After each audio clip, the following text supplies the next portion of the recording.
नमस्कार जी, हम माता खीर भवानी स्थापन टिकर में इस समय मौजूद हैं। जो लोग यहाँ पे नहीं आ पाए हैं उनके लिए हम प्रयास करेंगे, उनके लिए लाइव दर्शन करा देंगे इस स्थापन के। जहाँ पे जो सिद्धपीठ है, यहाँ पे जो हमारे गुरु महाराजों के तपोभूमि है, उस सब परिसर के हम दर्शन कराने का प्रयास करेंगे।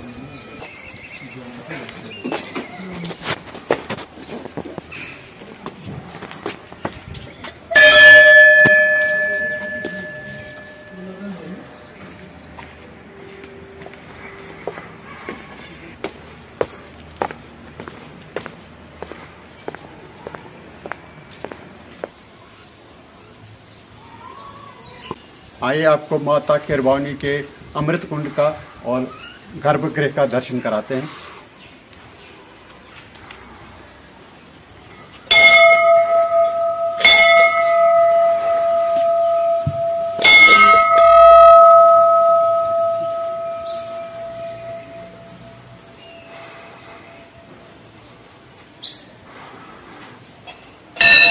जय माता खीर भवानी की जय माता का।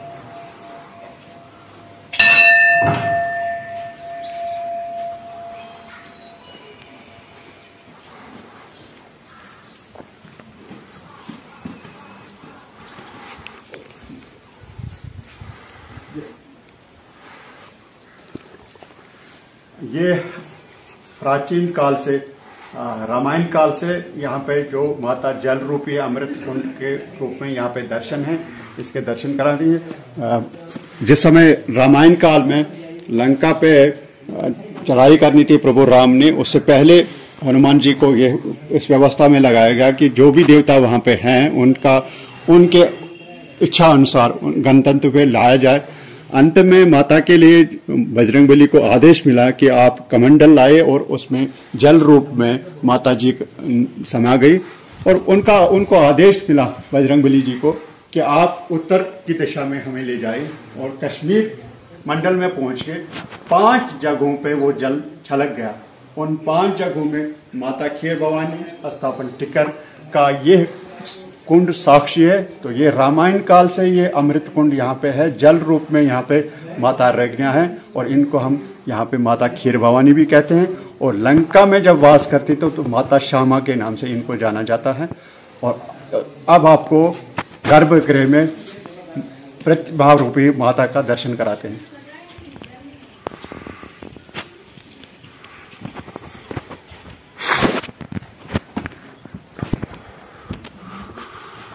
बड़े मंदिर होता है, बड़े वो स्वामी जी की, नंदलाल जी के है।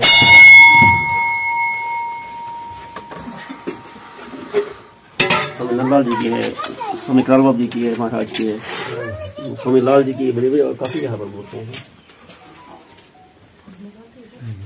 निकाल सकते हैं, इधर पीछे चल गए। चलो, माता खीर भवानी का प्रतिमा रूपी दर्शन आपको करा रहे हैं। यहाँ पे सिद्धपीठ में माता का वास है। आइए इसका दर्शन कर रहे हैं और जो भी आपकी मनोकामनाएं हैं वो सब पूर्ण होगी माता के आशीर्वाद से।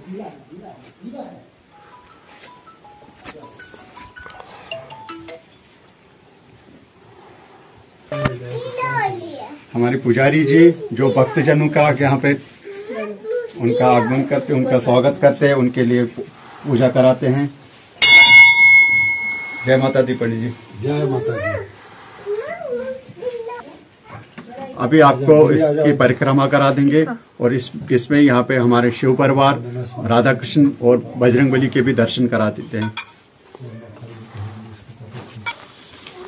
एक बार फिर से आपका इस तरफ से अमृत कुंड के दर्शन करा देंगे। इसकी मान्यता ये है कि यह परिस्थिति के अनुसार इस कुंड में जल का जो रंग है वो चेंज होता है। आज बहुत सुहाना दृश्य दिख रहा है। जो आज का अमृत कुंड का जो रंग है, हरा है, वो तो खुशहाली का प्रतीक है। ये माता से यही प्रार्थना है कि हमेशा इसी रूप में हमें दिखे, खुशी रहें। जो भी लोग, जो भी भक्तजन यहाँ आए, उनको इसी रूप में माता दिखे और उनका कल्याण हो, यह हमारी प्रार्थना है। जय माता।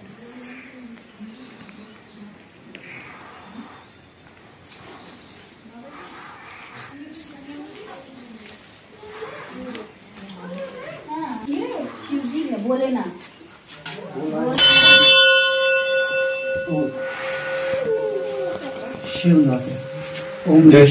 जैसे कि आप सब जानते हैं, कश्मीर मंडल में जितने भी भक्तजन आते हैं तो शिवमय हो जाते हैं। तो यहाँ पे इस परिसर में शिव परिवार भी स्थापित है।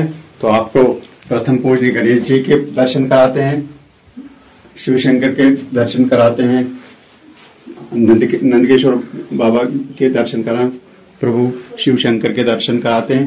जो भी भक्तजन आते हैं और यहाँ पे शिवमय भी होते हैं। और इस तरह से शिव और शक्ति का दोनों का यहाँ पे वास है।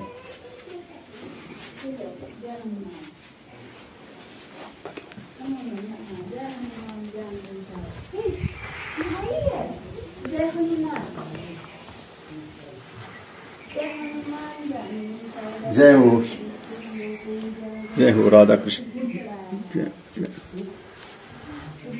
ये राधा कृष्ण की स्थापना हुई है यहाँ पे।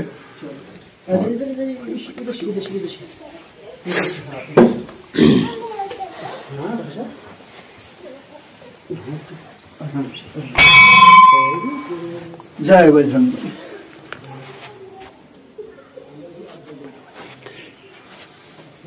क्योंकि माता यहाँ पे बजरंगबली के हाथ में जो कमंडल था उसके साथ ही आए हैं, तो यहाँ पे बजरंगबली का भी वास है। और सब भक्तजन बजरंगबली के भी यहाँ पे प्रार्थना करते हैं और बजरंगबली उन सब का कल्याण करते हैं। जय श्री राम। जय श्री। आइए आपको यहाँ पे जो प्राचीन हवन कुंड है, जहाँ पे सैकड़ों ऋषि मुनियों ने हवन होम किए हैं और आज भी इसमें हवन होते हैं। बल्कि कल ही एक हवन हुआ और उसकी समाप्ति कल हुई है। और यहाँ पे आए दिन हवन भोजन के लिए व्यवस्था है। और जितने भी भक्तजन आते हैं, इसमें स्वामी नंदलाल जी ने हवन होम किए हैं। उसके बाद स्वामी करलबाबू जी महाराज, स्वामी बैटोट महाराज, स्वामी विभीषण जी महाराज और मस्तबाबू जी महाराज, उन सब संतों ने यहाँ पे हवन होम किए। और आज तक भी जितने भी यहाँ पे श्रद्धालु हैं, उन सब के लिए यह है हवनशाला यहाँ पे है। और जो भी जब भी भक्तजन आते हैं अपना हवन होम यहाँ पे करते हैं। और पहले 1990 तक वर्ष में कम से कम 7 बड़े यज्ञ होते थे। स्वामी लाल जी का जो निर्वासन दिवस होता था, स्वामी नंदलाल जी का निर्वासन दिवस होता था उस दिन, और उनका जन्मदिन जो होता था तो तिल अष्टमी के दिन होता था। वो तिल अष्टमी का दोबारा से यहाँ से शुरू हुआ है, 2-3 वर्षों से लगातार हो रहा है। उसके बाद बैटोट जी का जब निर्वाण हुआ, उनका भी यहाँ पे हवन होम होते थे। स्वामी लाल जी के 2 यज्ञ वहां पे होते थे।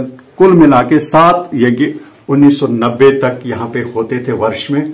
और उसके बाद पश्चात जो दुर्भाग्य से हमें यहाँ से निकलना पड़ा, और वह सब अलग अलग शहरों में, अलग अलग जगहों पे, स्वामी करलबाबू जी महाराज घड़ी में, बन तालाब में, कराला में स्वामी मस्तबाबू जी का, या पटोली जम्मू में मस्तबाबू जी का आश्रम, तो यानी सब जगह जितने भी भक्तजन नंद परिवार के हैं वो अलग अलग जगहों पे आज भी उन तिथियों के ऊपर हवन होम करते हैं। और अब जब थोड़े से हालात सुधर रहे हैं, अब वापस आके यहाँ पे भी हवन होम करने लगे हैं। जय माता दी।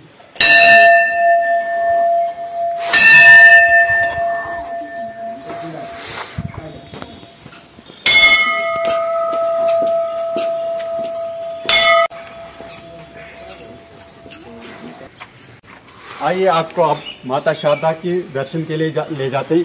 उससे पहले ये 113 पाई ऊपर जाना पड़ता है, पहाड़ी के ऊपर माता शारदा का वास है। सबसे पहले दानी और आप देखेंगे ये वर्ण वृक्ष जो प्रथम पूज्य गणेश जी के स्वरूप में यहाँ पे पूजे जाते हैं। ये सैकड़ों सालों पुराने, हजारों साल वर्ष पुराना वर्ण वृक्ष है और इस यहाँ पे प्रथम पूज्य गणेश जी की पूजा होती है। आइए आपको नजदीक लेके इसके दर्शन कराते हैं।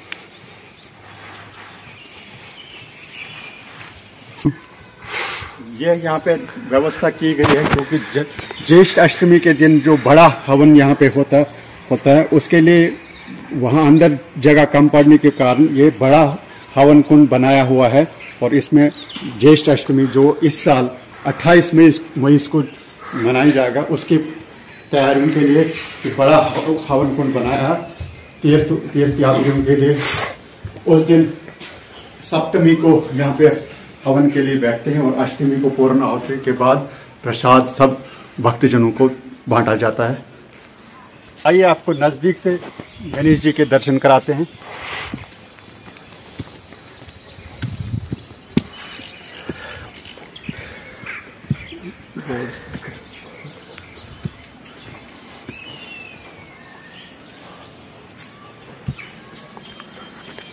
जय हो, जय श्री गणेश।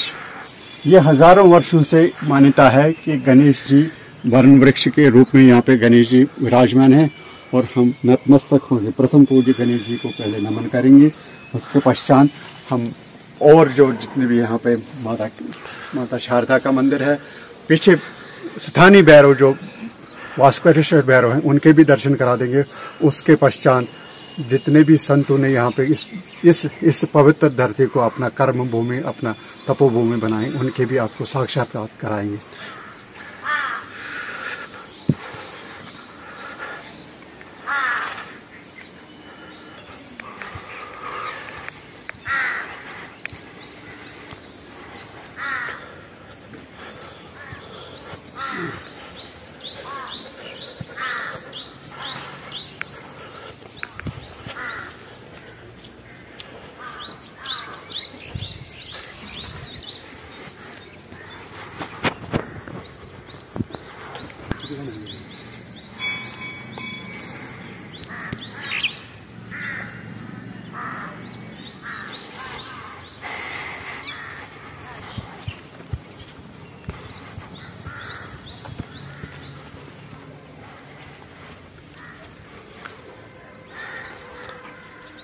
जैसे कि आपको पता है कि माता खीर भवानी स्थापन एक संपूर्ण तीर्थ है।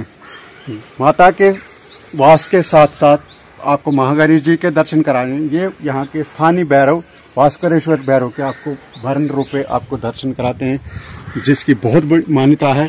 लोग आज भी इसके वर्ण की जड़ की पूजा करते हैं, हवन होम यहाँ पे किए जाते हैं और जितने भी विद्वान हैं जो वर्ण की जो विशेषता जानते हैं वो आज भी भारतवर्ष के अनेक स्थानों से आके यहाँ पे प्रार्थना करते हैं और यहाँ से उस वर्ण जड़ की आज भी पूजा अर्चना करते हैं। उनकी कामनाएं, मनोकामनाएं सिद्ध हो जाती हैं। जय हो महाराज भास्करेश्वर भैरव की जय।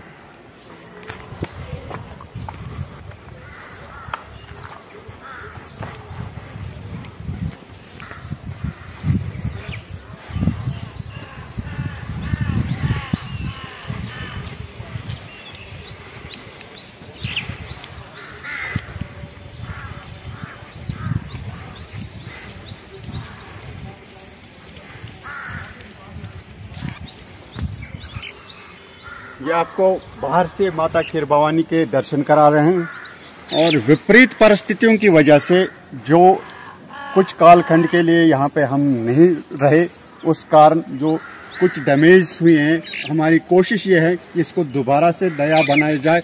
यह उस कोशिश में लगे हैं। सभी भक्तजनों से प्रार्थना है कि इसके लिए आगे आए और इस धरोहर को बचाने में हमारी सहायता करें। यह धरोहर जो हजारों वर्षों की है, इसको अगले जनरेशन तक पहुंचाने के लिए इसका देखरेख, इसका संरक्षण करना बहुत ज़रूरी है। क्योंकि आप देखिए जो बीच में 30-35 वर्ष का जो विपरीत परिस्थितियों की वजह से जो अज्ञातवास लगा हमारा, उस कारण इसमें जो देखरेख में कुछ कमी रही है और हम पूरा प्रयास कर रहे हैं कि इसको भव्य तरह से इसको दोबारा से यहाँ पे स्थापित किया जाए। जय माता।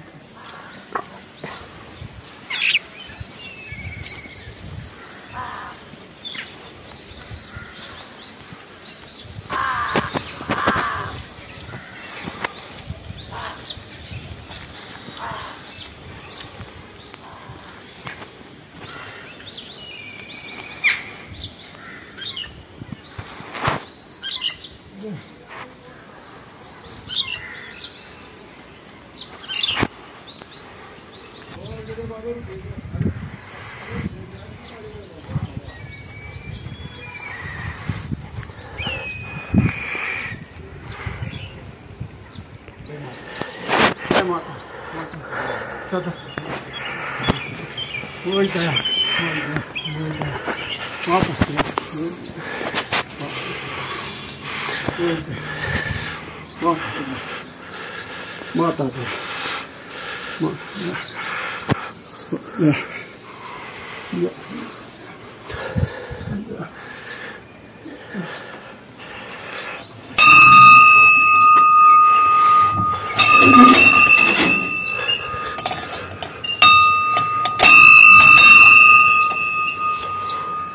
आइए आपको माशाअल्लाह के दर्शन कराते हैं। जो शिला रूप में यहाँ पे विराजमान है उसके दर्शन कराते हैं।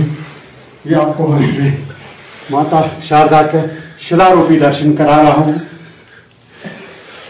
बहुत प्राचीन काल से यहाँ पे इसकी पूजा की जाती है।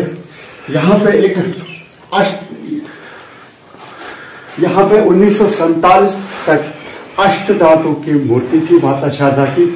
और उस समय जो पाकिस्तान ने आक्रमण किया और यहाँ पे बड़ी क्षति हुई, इस परिसर में जितने भी भवन थे उन सब में आग लगा दी। और इसमें ये जो मंदिर यहाँ पे था 1947 तक, उसमें भूसा भर के उसमें आग लगा दी। उस ताप से जो अष्ट धातु की मूर्ति थी वह फट गई। और उस आवाज से, उस धमाके से जो आतंकी थी, जो आतताई थी, जो कबाली पाकिस्तान से आए थे, वह घबरा के निकल गए। मगर उससे पहले उन्होंने यहाँ इस परिसर में जितने भी भवन उस समय थे 1947 में, सब में आग लगा दी। साथ के साथ जो हमारा स्थानीय यहाँ पे हिंदू जनता थे उसमें बहुत मार काट की। कम से कम 16 व्यक्तियों की उन्होंने हत्या की उस समय। और जिनमें प्रमुखता हमारे बहुत बड़े बुजुर्ग हुआ करते थे उस समय के। कई नाम है। मेरे खुद के जो दादाजी थे आनंद राम पेशन जी थे, साथ में सर्वानंद जी भट्ट के पिताजी अफताब राम थे। उस फैमिली के 3-4 लोगों को, हमारी पेशन फैमिली के 2 लोगों को, एक और भट्ट फैमिली थी जिनका हम आज भी जानते थे, गायश्राम, जो परम भक्त थे स्वामी नंदलाल जी के, उनके परिवार में 3-4 लोगों की हत्या हो गई। कुल मिला के 16 व्यक्तियों की उस दिन हत्या हुई। उसके पश्चात यहाँ पे जब आग लगी, जब माता ने वह प्रकोप दिखाया, जब वो धमाका हुआ, उसके बाद वो यहाँ से भाग गए। मगर क्षति तो उन्होंने की थी पूरा इस पूरे परिसर को तहस नहस करके। मगर हमारे आस्थावान लोग हैं, जो सनातन के प्रेमी हैं, उन्होंने 1949 से दोबारा से इसको बसा के उसका फिर से मंदिर यहाँ बना दे, फिर से घर बना दे, फिर से रहने लगे। और 1990 तक पूरा परिसर दोबारा से बन के तैयार था। और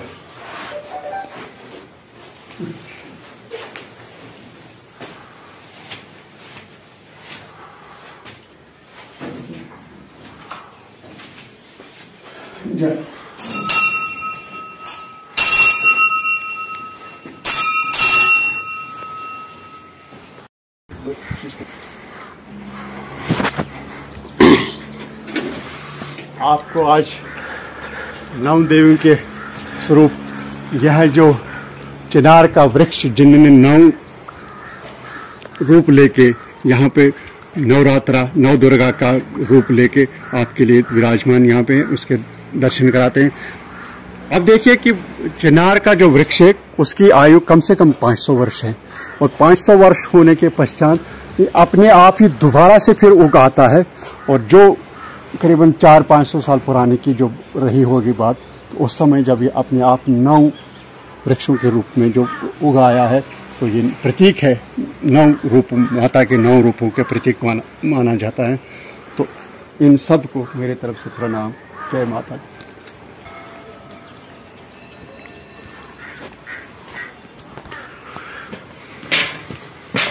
आइए आपको जितने भी जो संत यहाँ पे, वैसे तो हजारों संतों ने यहाँ पे तपस्या की है।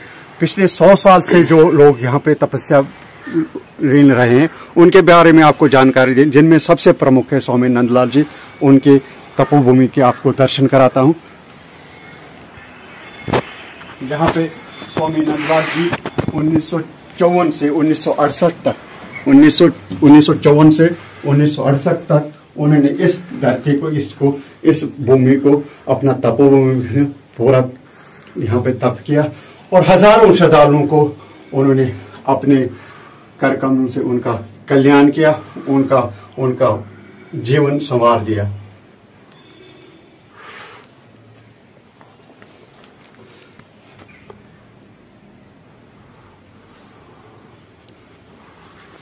ये आपने स्वामी जी के खड़ाऊ के दर्शन किए हैं, जो उनके कर कमलों के हमारे चिन्ह बचे हुए हैं। उनके यहाँ पे ये आराम कुर्सी स्वामी जी की है, जहाँ पे विश्राम करते थे जब भक्तजन उनके दर्शन के लिए आते थे। और ये उनके विश्राम के लिए बेड जो है जिस पे विश्राम करते थे। और इसमें और भी चीजें जुड़ी हैं जो नीचे हैं, उनकी जानकारी मैं आपको नीचे देता हूँ।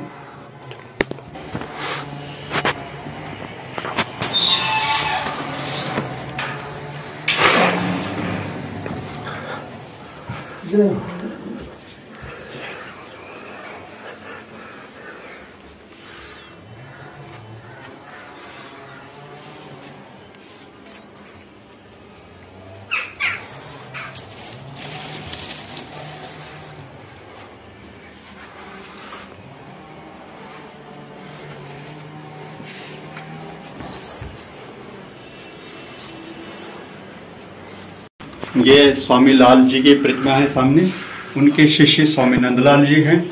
और स्वामी नंदलाल जी के 4 मुख्य शिष्य थे, स्वामी करालबाबू जी, स्वामी बैठोर जी और स्वामी मस्तबाब जी, जिनका अभी ही निर्वासन हुआ है, और स्वामी विभीषण जी। ये 4 जो मुख्य शिष्य थे उनके। और उसके अलावा भी कई गृहस्थी जो है जो स्वामी जी के शिष्य रहे हैं वो अनगिनत है, पर मुख्यतः 4 शिष्य जो थे। ये स्वामी करालबाबू जी का यहाँ पे स्टैचू है, और ये है स्वामी बैठर जी का। ये लेट 70s में ये स्टैचू यहाँ पे स्वामी लाल जी के और स्वामी नंदलाल जी के लगाए गए। उस समय स्वामी बैठर जी और स्वामी करालबाबू जी महाराज यहाँ पे थे।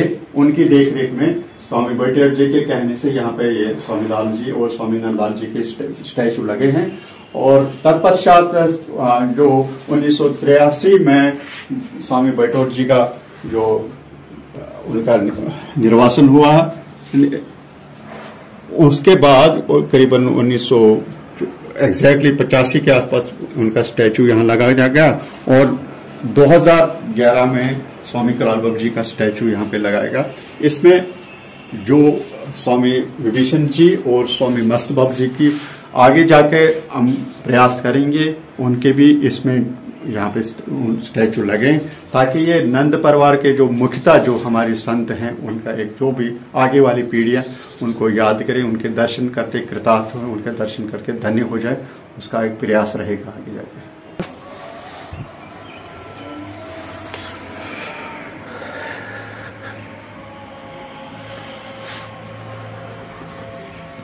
यह स्थान स्वामी नंदलाल जी का, यहाँ पे वह यहाँ पे पूजा करते थे। तत्पश्चात 1980 के आसपास यहाँ पे ये मंदिर का निर्माण हुआ, और यह जो शिवलिंग जिसकी पूजा थी उनको यहाँ पे स्थापित किया गया। इस शिवलिंग का यहाँ पे तब से यहाँ पे पूजा की जाती है। और आपको इस संत परंपरा का जो सबसे जो अद्भुत जो बात है वो ये है कि 1947 तक 1948 तक जब स्वामी नंदलाल जी शारदा पीठ जो आप पाकिस्तान ऑक्युपाइड जम्मू कश्मीर में है वहां पे थे, उसके बाद 48 में जब वो यहाँ आए तो उन्होंने इस टिकर भूमि को अपना जो है तपोभूमि के रूप में माना। तो सबसे पहले यहाँ पे एक झाड़ी थी जिसको कश्मीर में दान लदर की झाड़ी कहते थे, बहुत प्रचंड झाड़ी थी। तो अपने शिष्यों को उन्होंने बोला कि यहाँ पे आप थोड़ा सा इसको प्लान कर दीजिए और यहाँ बैठने की व्यवस्था कर दीजिए। तो जो उनके साथ उस समय के शिष्य थे उन्होंने कहा कि महाराज यहाँ पे तो डर है कि सांप निकलेंगे। बोला कि नहीं, आप डरिए मत, अगर निकलेगा भी उसको बता दीजिए कि हमें यहाँ बैठने की व्यवस्था करनी उसके लिए, तो वो अपने आप चले जाएंगे। और वो शिष्य उस समय जो खोदते गए तो स्वामी जी के निर्देश के अनुसार। तो यहाँ पे उन्होंने कई चीजें यहाँ पे पाई। एक जो कच्ची मिट्टी का जो मनन होती थी वो मिली, जिसपे टीका घिसते हैं वो पत्थर मिला, एक चिलम जो तंबाकू पीने की चिलम होती वो मिली, और कुछ और अन्य वस्तुएं भी मिली, चीजें यहाँ मिली। उनमें शिवलिंग भी था, जो शिवलिंग जिनको स्वामी जी पूजते थे। और इसकी स्थापना फिर 1980 की दहाई में फिर यहाँ पे परमानेंटली की। उस तक वो टॉवल में लपेट के रखा जाता था, और वह एक हाथ में उनकी शिवलिंग की पूजा होती थी। और यहाँ पे जब खुदाई के समय वो चीजें निकली, तब स्वामी जी ने आदेश दिया कि अब बस यहाँ पे और खुदाई नहीं की। जिससे प्रतीक ये होता, जिसे हम जो शिष्य मंडली उनसे ये कि स्वामी जी ढूंढ रहे थे वो स्थान जहाँ पूर्व जन्म में भी उन्होंने तपस्या की, और जो चीजें उनको मिली तो उनको ये यकीन हुआ कि यही जगह है। तो यही जगह पे पूर्व जन्म में भी स्वामी नंदलाल जी ने तपस्या की है, और इस जन्म में भी 1949 से लेके 1968 तक उन्होंने तपस्या की। तो सबसे पवित्र जगह है इसका घर, और आपको दिखाता हूँ। यह उस समय का जो उनका यहाँ पे खाना बनता था अलग से, और यहाँ पे एकांत में जो वो अपनी ये आपको दिखाते हैं। इस जगह पे एकांत में रहते थे जब तपस्या करते थे। बहुत छोटी जगह है, इसमें यहाँ पे अंदर आने की किसी को इजाजत नहीं रहती थी, और बिल्कुल एकांत में रहते थे। आपको एक चीज और मेंशन करूं, यह जो यहाँ पे स्थान है, यहाँ पे दरबार लगता था स्वामी जी का। जब भक्तजन इकट्ठे होते थे तो स्वामी जी यहाँ पे बैठते थे। कुछ मुख्य जो शिष्य होते थे वो सामने, क्योंकि जगह छोटी थी तो यहाँ पे लोग बैठते थे। तो स्वामी जी ने अपने मुख से कहा कि जब भी आपको जरूरत पड़े स्वामी जी की, तो आप यहाँ पे आके प्रार्थना करें, तो मैं वैकुंठ से भी आपके ऊपर दया दृष्टि रखूंगा, आपकी मनोकामनाएं पूर्ण होंगी। तो आज भी यहीं पे, आज जिस समय यहाँ पे हैं, तो हमारे लिए स्वामी नंदलाल जी वैकुंठ से आशीर्वाद यहाँ पे देते हैं। जय स्वामी नंदलाल जी महाराज की जय।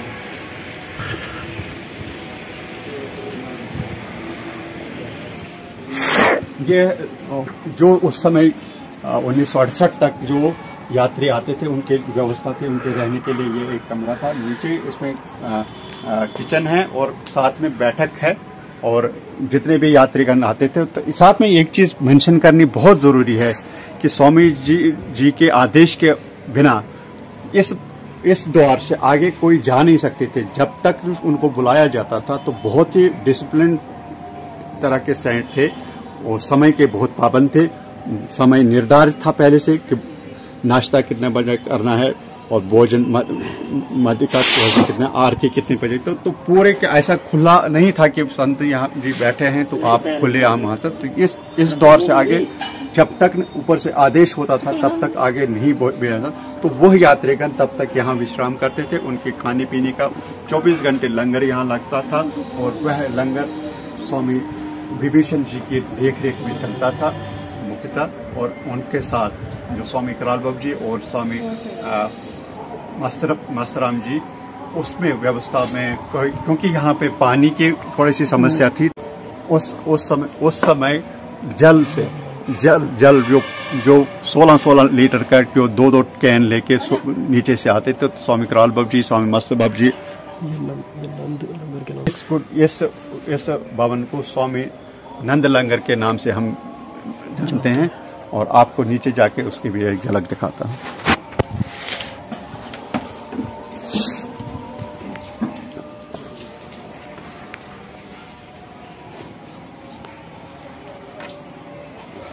यहाँ पे स्वामी नंदलाल जी के लिए, भक्तजनों के लिए यहाँ पे व्यवस्था होती थी। ये जो चिनार का है, ये स्वामी नंदलाल जी के समय से है यहाँ पे। और यहाँ पे इस जो ठंडी हवा यहाँ पे है, तो भक्तजन खुश होते, उनका जो अमृत रूपी यहाँ वर्षा होती थी उसका यहाँ पे आनंद लेते थे। और ये सब पूजनीय, पूरा परिसर ही पूजनीय। आपको मैंने पहले भी बताया कि तीर्थ राज है यहाँ पे, हर प्रकार का जो है पूरा ये आइसोलेशन में नहीं है, ये पूरा का पूरा जो है पूरा परिसर ही तीर्थ है।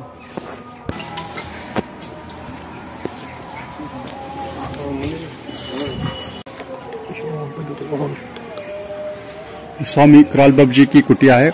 1984 में बनाई गई थी। 1984 से 1990 तक स्वामी कराल बाबू जी यहाँ पे तपस्या करते थे। और इसमें जो बीच में कुछ गैप लगा उसकी वजह से यहाँ पे थोड़ा सा जो चूहे वगैरह ने उन डैमेज किया, तो थोड़ा सा हमने यहाँ पे रिपेयर करने की कोशिश की है और उसको थोड़ा सा अब सीमेंट का करें। ये यहाँ पे ये जो है ये चूल्हा उस समय का था और थोड़ा सा इसमें जो है कोशिश ये है कि इसको बचाया जाए और आगे इसको प्रिजर्व किया जाए। और यह सब स्वामी कराल बाबू जी महाराज के भक्तजनों के लिए पूजनीय है। और यहाँ पे स्वामी कराल बाबू जी के लिए यहाँ का जो है प्रसाद जो बनता था, ये 1984 से 1990 तक यहाँ यह किचन यूज किया जाता था। अब इसको हम कोशिश कर रहे हैं कि इसको अब दोबारा से व्यवस्थित करें, इसको बचाने की कोशिश है। आपको बाहर का दृश्य दिखाने की कोशिश करूंगा। ये पूरा आप लेफ्ट साइड पे देखें तो गुलमर्ग दिखेगा, या आपको यहाँ पे टीटवाल दिखेगा, इधर केरन दिखेगा। आप राइट साइड को पीछे की ओर मुड़ के देखेंगे तो मच्छल सेक्टर दिखेगा। और यह पूरा जो अंदर का जो परिसर है, यहाँ पे कम से कम माता का दरबार इधर नीचे दिखेगा। ये जो माता का दरबार है, यहाँ गणेश जी का आपको दिखाया। नीचे आपका जो आप नई हम धर्मशाला बनाते हैं उसका एक दृश्य दिखाने की कोशिश करूंगा। नंद भवन और लाल भवन जो 1970 की दहाई में बने थे, उनका आपको नीचे जाके उनका आपका विस्तृत रूप से बता दूंगा। अभी आपका जो यहाँ से झलक शायद दिखेगी, मुश्किल होगा। ये जो नया हम यहाँ पे धर्मशाला बना रहे हैं, 3 मंजिला बना रहे हैं, करीबन 90% तैयार है। अब इसको फिनिशिंग में है। बस यही है कि जो इसमें पैसे का जो है वो लगे हैं उसकी व्यवस्था करने में, और जितनी जल्दी वो हो जाएगा उतनी जल्दी ये फाइनल स्वरूप इसका दिखने को मिलेगा और भक्तजनों के लिए सहूलियत के लिए उसकी जो है व्यवस्था की जाएगी। ये स्वामी कराल बाबू जी का लंगर, यहाँ पे जब भक्तजन आते थे ये उस समय लंगर, इन सब परिसरों को बचाने की कोशिश में लगी है। यहाँ पे जो माता खेर भवानी आस्थापन कमेटी है, उनका प्रयास यही है, जितनी भी हमारे पास ये भवन हैं जो हमारे लिए पूजनीय है, उनको बचाने के उसमें लगे हैं। कोशिश यही है कि आप अगली जो पीढ़ी है उन तक पहुंचाने के लिए इसको ऐसे व्यवस्था करें, कम से कम उन तक पहुंचे। ये धरोहर है यहाँ पे, ये पवित्र भूमि के जो जहाँ हजारों ऋषियों ने हजारों संतों ने तपस्या की है, इस भूमि का जो आगे जनरेशन आने हैं उन तक बचाने के लिए हमारे ऊपर ये दायित्व है कि हम इसको बचा के रखें ताकि आगे वाली पीढ़ी उसको अनुभव करे।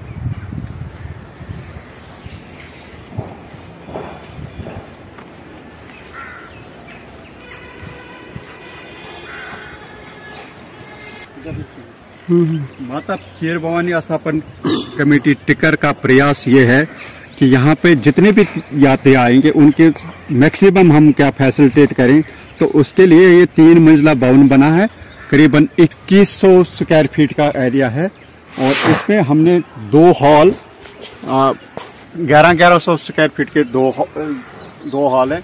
ऊपर यह 16 सेट हैं, एक कमरा, छोटा सा किचन और एक बाथरूम।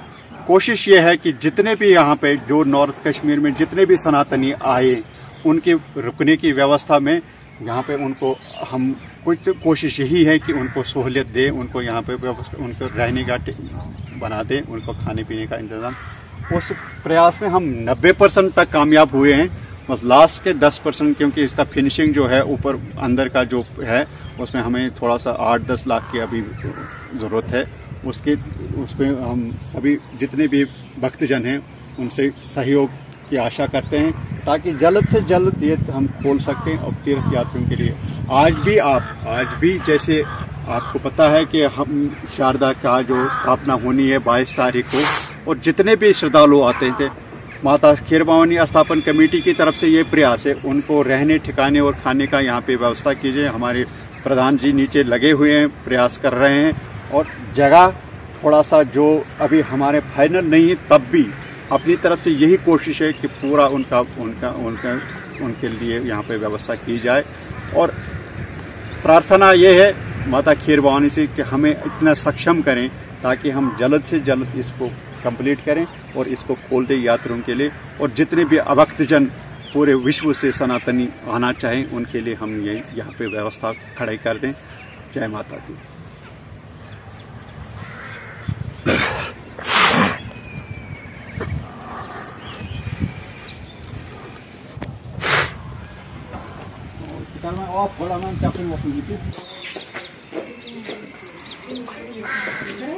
बोलो आप। 1970 में इसका निर्माण हुआ है। योगीराज नंदलाल जी के याद में आप सबको पता ज्ञात होगा 1968 में निर्माण हुआ स्वामी नंदलाल जी का। और 1969 में जब पहला यज्ञ करना था तो उस समय जगह की कमी लग रही थी, तो 1969 से शुरू होकर 1970 में ये भवन बना। इसको हम नंद भवन कहते हैं। और इसी भवन में स्वामी कराल बाबू जी, स्वामी बैठौर जी ने अपना जो तपस्या करते थे, वह आज भी उनके आसन लगे हुए हैं। आपको उनके दर्शन करा देते हैं।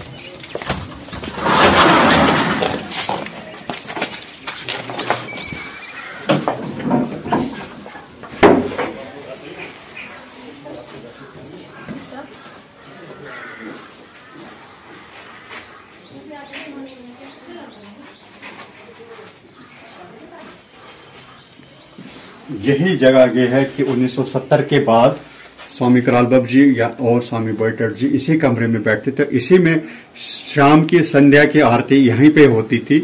और जितने भी भक्तजन यहाँ जो बाहर वरंडा लगता था, दिन में बाहर यहाँ पे आसन यहाँ पे विराजमान होते थे स्वामी कराल बाबू जी, स्वामी बैठौर जी।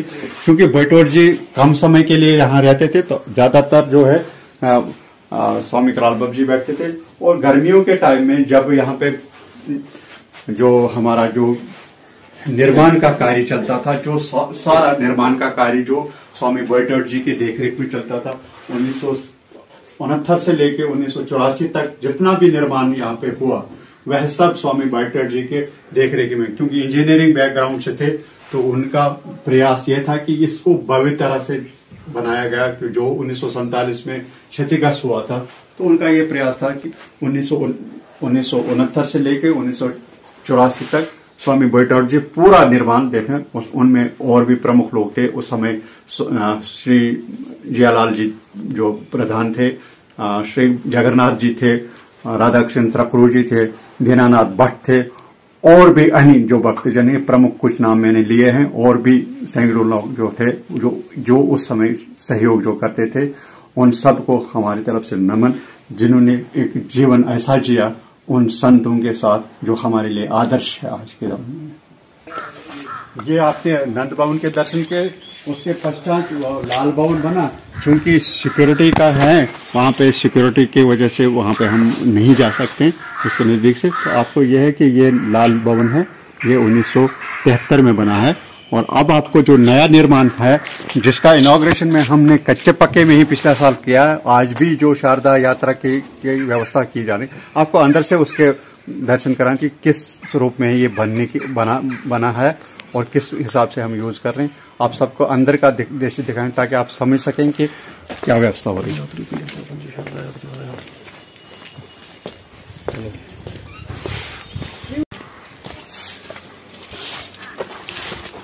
ये भक्तजन सेवा कर रहे हैं, जो शारदा यात्रा चल रही है उसके लिए सब लगे हैं प्रयास में।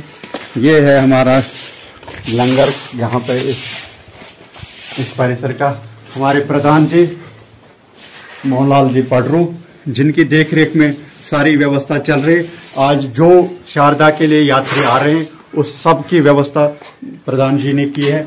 और कई दिनों से और पिछले कई साल 2-3 वर्षों से करीबन 5-6 महीने यहाँ पे रह के इस पूरी बिल्डिंग का निर्माण उन्होंने किया, जो लगभग 90% कंप्लीट है। थोड़ा सा फिनिशिंग अभी बाकी है तो प्लास्टर में।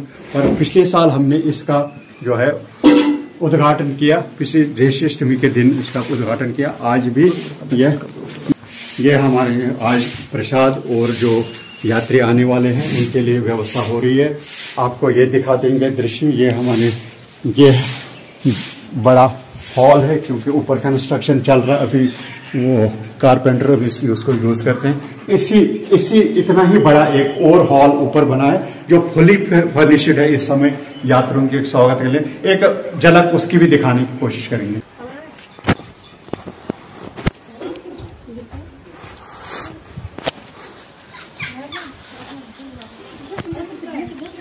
ये माता खीर भवानी स्थापन कमेटी टिकर की तरफ से यहाँ पे व्यवस्था की गई है। जितने भी आज यात्री आते हैं जिनको टीटवाल जाना है, कुछ लोग रात गुजार के यहाँ से आगे के सफर के लिए, और आज ये है कि शाम तक कई लोग, सैकड़ों लोग यहाँ आने वाले हैं, उन सब के लिए व्यवस्था की कोशिश की जा रही है। और वह सब यहाँ कम से कम इतना उनको रात को रुकने का और भोजन आदि का प्रबंध यहाँ पे किया जा रहा है। और ये इसमें प्लास्टर वगैरह किया है, थोड़ा सा बस वही 19-20 का अभी बाकी है, उसमें लगे हुए हैं।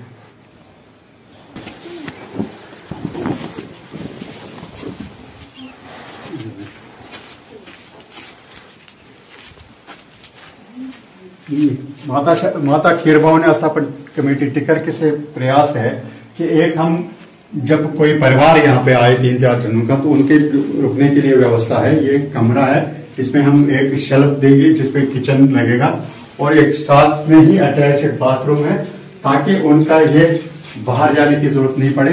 अपना 2-4 दिन जो उन्हें यहाँ पे अपना तपस्या करनी है, अपना दर्शन करने हैं, वह करने के लिए एक व्यवस्था क्रिएट की जा रही है। और बस थोड़ा सा मतलब 90% तक हमने किया है, अब लास्ट के 10% बचे हैं। और हमें आशा है कि ज्येष्ठ अष्टमी से पहले इसको कंप्लीट करें, ताकि ज्येष्ठ अष्टमी पे जितने भी श्रद्धालुगण आए उनको हम उत्तम से उत्तम सुविधा दे पाए।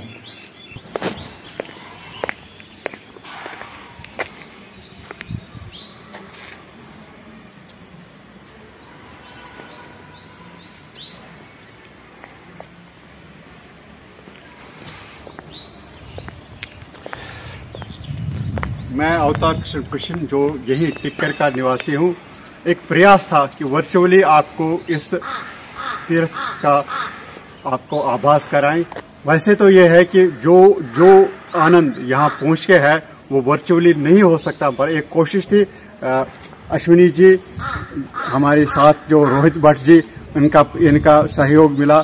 बहुत बहुत धन्यवाद रोहित जी, बहुत बहुत धन्यवाद अश्विनी जी। आप सबका अगर कोई त्रुटि हमें बोलने में हुई उससे आपके से क्षमा चाहते हैं। फिर से पुनः ये कह सकता हूँ कि एक प्रयास था आप तक पहुँचाने के लिए वर्चुअली, पर जो आनंद यहाँ पे पहुँच के फिजिकली यहाँ पे पहुँचना, जो अनुभव यहाँ होता है वह यहाँ पे फिजिकली आने से ही मिलता है। माता खीर भवानी स्थापन की जय हो, माँ शारदा की जय हो, नंद परिवार की जय हो, जय हो, जय हो, सनातन धर्म की जय हो।